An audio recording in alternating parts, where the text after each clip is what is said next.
უკვე 9 რიცხვიდან მოგეხსენებათ ალბათ ყველაზე დიდი და ძლიერი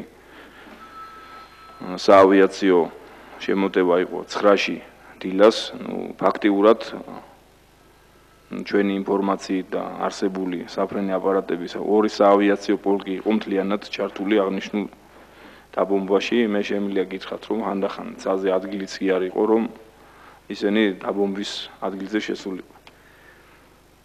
ეს დაიწყო უკვე 9-ში და მე მინდა გითხრათ, რომ თუ უკვე საიდან მაქვს ეს ინფორმაციები, ჩვენ ამ ინფორმაციას უკვე ღებულობდით. არის ესეთი წესი საბრძოლო დაზვერვა, ბრძოლით დაზვერვა ქვია, უკვე ჩვენი წინ წაწეული დაზვერვის დანაყოფები იძლეოდნენ უკვე რეალური ინფორმაციას გამოსახულს უკვე დეტალებში გამოსახულს რიცხვებში, როგორც ქვეით საბრძოლო მანქანების რიცხვისა, ასევე ცოცხალი ძალისა და უკვე 10-ში პრაქტიკულად მთლიანი რესურსებით შეიარაღებული ასე თქვა შემოჭრილი შეიარაღებული ძალები უკვე ახდენდნენ ყველა მიმართულებაზე დაწოლას. ეს იყო როგორც მარცხენა ფრთა, ანხეთა, გუროვო, ავნევი, ნული, ტბეთის მიმართულება, ასევე მარჯვენა მხარეს იყო მიმდინარეობდა ბრძოლა მთლიაყანის მაღლობისათვის, რომელიც ქართულ შეიარაღებულ ძალებს ჰქონდათ კონტროლქვეშ.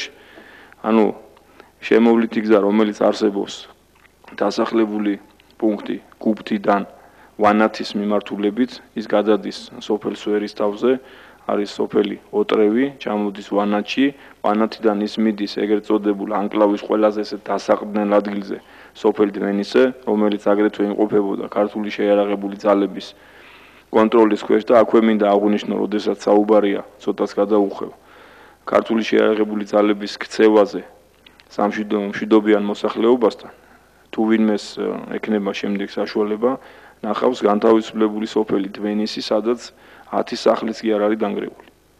ამიტომ ეს მიუთითებს გადაუხვია ცოტა კითხვიდან, ამიტომ გაიშალენ ისინი მთლიანად, ჩვენ მე პირდაპირ გინდა გითხრა, ვერ მოვახერხეთ მათი შეჩერება გუბთასთან, უკვე გუბთის აქეთ მათ ეძლევათ უკვე ტაქტიკური საშუალება გაიშალონ იმ მასებით, რომლებიც აქვთ და უკვე სამივე მიმართულებაზე ძალიან ასე ვთქვათ, უთვალნასწორო ბრძოლაში უკვე აღმოჩნდა საქართველოს შეიარაღებული ძალები. ეს უკვე პირდაპირ ამას არანაირი ასე ვთქვათ, ნათქვამი ინფორმაციებით აღარ ვადასტურებთ, ჩვენ უკვე თვალით უყურებთ ამას ყველაფერს, ხედავთ რა ხდება, როგორ მოდიან, როგორ ავითარებენ შეტევას და უკვე 10-დან იწყება უკვე საქართველოს შეიარაღებული ძალების ასე ვთქვათ, ცხინვალიდან გამოსვლა და ასე ვთქვათ, ჩამოწევა უკვე ქვემოთ. უკან დახევასთან დაკავშირებით გეგმა არსებობდა, მას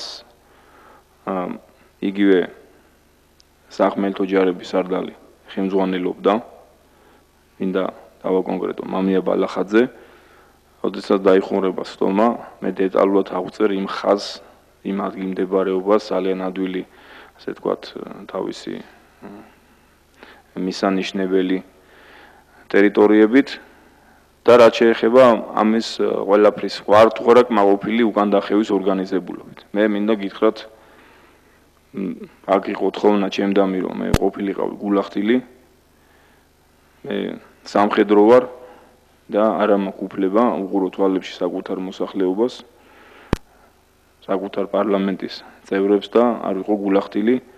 საბრძოლო ხერხებით უკან დახევა არ მგონია რომ იყოს ისეთ დონეზე მობილიზებული, რომ ამას რაღაც თავისი ელემენტარული ხარვეზები არ ქონდეს. მიუხედავად იმისა, რომ იმ ტერიტორიაზე, სადაც ჩვენ უკან ვიხევთ, პრაქტიკულად არის ჩემი ამ შეფასებით პრაქტიკულად არის მთლიანად ჰორიზონტალური ველი, რომელიც უკვე არის დასახლებული სოფლებით, ბაღებით და ასე შემდეგ. ანუ იყო ადგილები, სადაც შეიძლება ხაზების შეპირაპირება, ფლანგების მოწყობა ვერ განხორციელდა ზუსტად იმ გეგმით, რაც ეს იყო გამოსახული რუკაზე. მე შემიძლია გითხრათ, არსებობს ესეთი ტერმინი და მე ამ ტერმინს ჩემ ცხოვრებაში ვატარებ, რომ ყველა გეგმა, რომელიც კი არის ფურცელზე, რეალური მოქმედებების დაწყების დროს ის საჭიროებს გადახედვას პირველივე ტყვის და პირველივე შეტაკების შემდეგ. ამიტომ ნამდვილად გეტყვით, რომ ეს არ იყო რაღაც ისეთ დონეზე ორგანიზებული, რომ ამაში ვერ შევიტანოთ ლაფსუსები, მაგრამ მე მინდა გითხრათ, რომ შეიარაღებული ძალები, რომელიც ამას არ მოვერიდები, ყველას პატივისცემ, ვისაც ადრე აქ ამ შეიარაღებული ძალებში გამოვლილი, ჯერ ერთი მთლიანად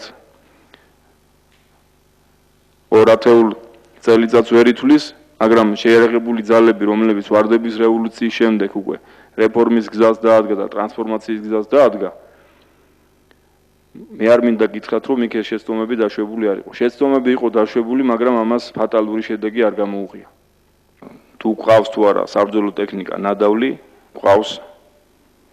ეს ყველა ომის შედეგია, ეს მობილური თავდაცვითი იქნება თუ მოგეხსენებათ ალბათ, რომ მობილური თავდაცვა თავის თავში ითვალისწინებს მომენტებს, რომ სადაც გაქვს გარკვეული მანევრის საშუალება, წინ წაწევის, ასე ვთქვათ, ამ ზღუდეების ხელშაგდების, ამიტომ ჩვენ გაგვაჩნია ეს ტექნიკა, ეს სინამდვილეს შეესაბამება, გაგვაჩნია როგორც სრულიად გამართული, ასევე წყობრიდან გამოსული, რომელიც შემდეგ გარკვეულ ზონებში დარჩათ, კი არ დარჩათ, ასე ვთქვათ, გასვლის შემდეგ, ანუ ბრძოლის ველზევე მოპოვებული.